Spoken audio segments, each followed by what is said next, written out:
Originally, Sahelanthropus was going to be a manned weapons platform. I designed a cockpit in its head, and I planned to fill it with water as a buffering agent. Like how Pas modified Zeke for human control. Don't compare me to some amateur. I designed it for human control from the beginning. The problem was miniaturizing the posture control AI. You remember the reptile pod? The AI that controlled your unmanned weapons. Attaching it externally makes it vulnerable, so this time I wanted it beneath the armor. Meaning I had to make the AI smaller. I got it down to less than 1/10 the size without any loss in computation speed. But it was still too big for the cockpit. There wasn't enough room for the pilot. If I made the head bigger, its body would have to be bigger to support it. Too big to be practical. In the end, human piloting was taken off the table. I tested a remote control system too, but there was the time lag and I wasn't satisfied with its precision either. Plus, it would be useless if the enemy jammed it. So next, I went back to trying an AI-only system. To do that, I had the AI pods recovered from Nicaragua. This was a hybrid AI, a combination of Peace Walker's reptile and mammal pods. The only AIs that had ever successfully operated an unmanned nuclear weapon system. Really? You'd need some help to get that working. Expert help. Did you work with someone? I worked alone. You did that yourself? Well, that's the thing. The AI didn't pan out in the end either. But I did finally get Sahelanthropus walking by folding over its upper body to lower its center of gravity. The first upright bipedal locomotive weapon system in the history of mankind. I guess technically it falls into the anthropoid ape category. I don't see the benefit of having it stand taller. On terrain with significant differences in elevation like Afghanistan, you need a body that's vertically adaptable.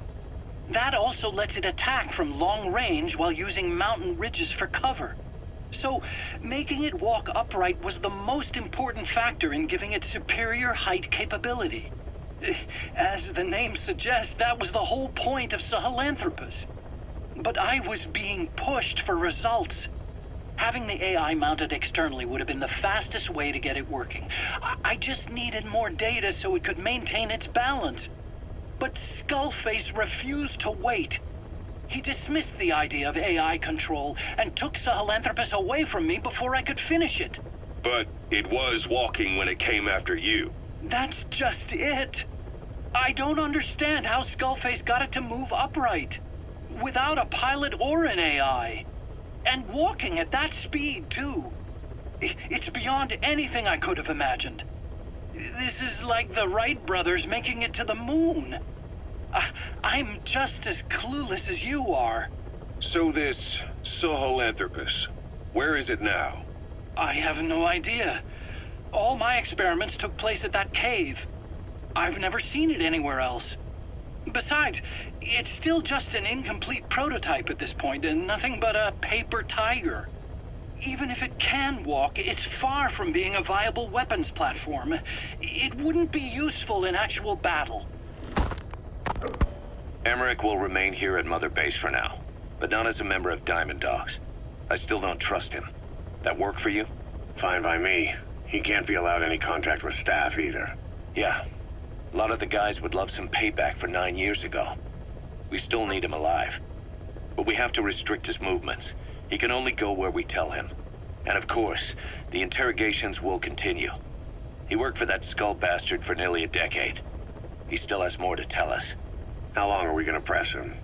If our investigation shows he really had nothing to do with the attack, we'll reconsider his place here. But I don't expect that to happen. Remember that water tank-shaped object in Emmerich's lab in the Soviet base camp? The thing that started talking to you like a possessed answering machine. That was a pod built for housing the AI used to control unmanned weapons. You remember, back in '74 in Costa Rica. It was in those machines you fought there. They were designated Pupa, Chrysalis, Cocoon, and Basilisk, and each of them was fitted with an AI unit called a reptile pod. Emmerich created it. It mainly handled the machine's posture control and autonomous behavior. But the Basilisk, aka Peace Walker, also featured a second AI pod. That one was called the Mammal Pod, and it was created by Dr. Strangelove. She tried to recreate the boss's personality through the Mammal Pod, but you pulled out its memory boards.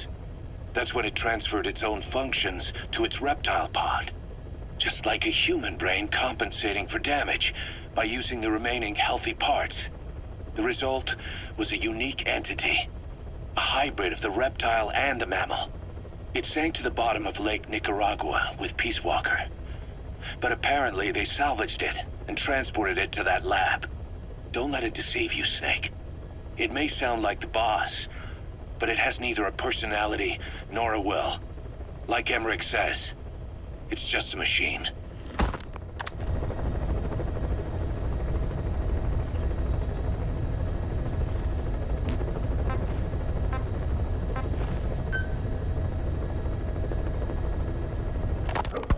Ever since the attack on your unit 9 years ago, the name Big Boss has become known the world over. What do you mean? Those of your men who survived traveled far and wide. They fought throughout the world. In fact, they're part of the reason we have all these PFs now. Every one of them suffered their own phantom pain from losing you. Talking about you wherever they went helped to heal their wounds. Your actions and words, your legend, has been told on every battlefield they've set foot on. Obviously, as the tales have spread, the truth's been distorted, painted over. Big Boss sacrificed himself to show us the threat that Cypher poses. He sounded a warning, so it goes. A warning? Too much power destroys the hands that hold it. Apparently, you chose to be a living example of that. I never said any of that. The moment any truth is passed on, it starts turning into fiction. The problem is, fiction inspires people more than facts. To the world, you're now the legendary mercenary Big Boss. The lessons you've taught the PFs are the reason they're so widespread. They're the reason they've survived. And you know what they all aspire to? To one day go nuclear, just like you did, and stand up to Cypher. Of all the stupid things you could do. They'll never understand what you really wanted. Heroes are misunderstood. It takes a man of the same caliber to understand what drives them. Bottom line is, these guys want to be like their hero Big Boss.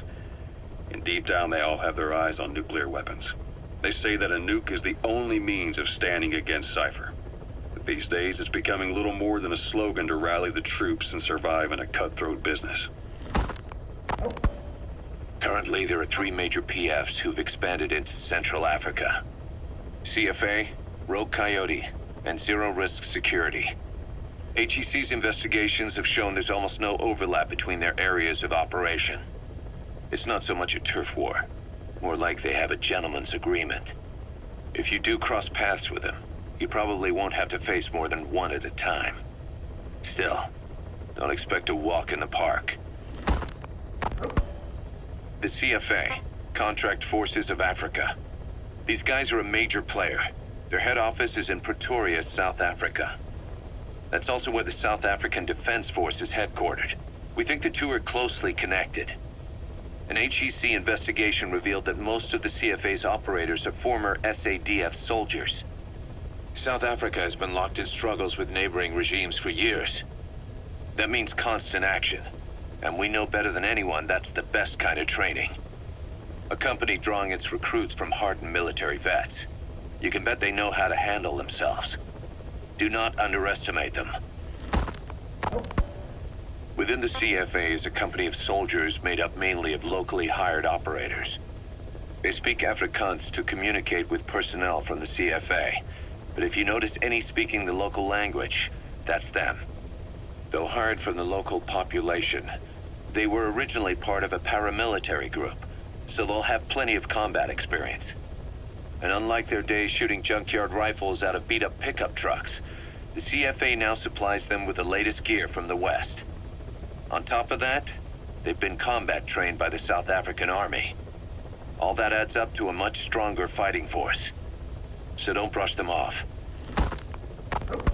Look at the Angola-Zaire border region. The east bank of the Munene River in particular. It's a microcosm of a problem that stretches all across Africa. There's a civil war going on in Angola, fought between the government MPLA and the Western-backed UNITA. Zaire is still a dictatorship under President Mobutu, but numerous uprisings have broken out in its remote regions. With all the trouble elsewhere keeping their hands full, neither government has control over their side of the border. They depend on militias and PFs, as do the rebels. Government forces, guerrillas, militants, groups of all shapes and sizes hawk whatever resources they can to hire PFs. Conflict brings PFs. PFs expand the war zone, and more conflicts erupt in a continuous chain reaction. Sounds like our kind of work. Mother Base could grow by leaps and bounds.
I know you're an expert when it comes to solo infiltrations, but now you have buddies who will fight alongside you. Use your iDroid to deploy them whenever you like. The role of your buddies is to support you during missions. There's more than one way for them to do that. To get the most out of a buddy's abilities, you need to give the right order for the situation.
Что это?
Subject is in.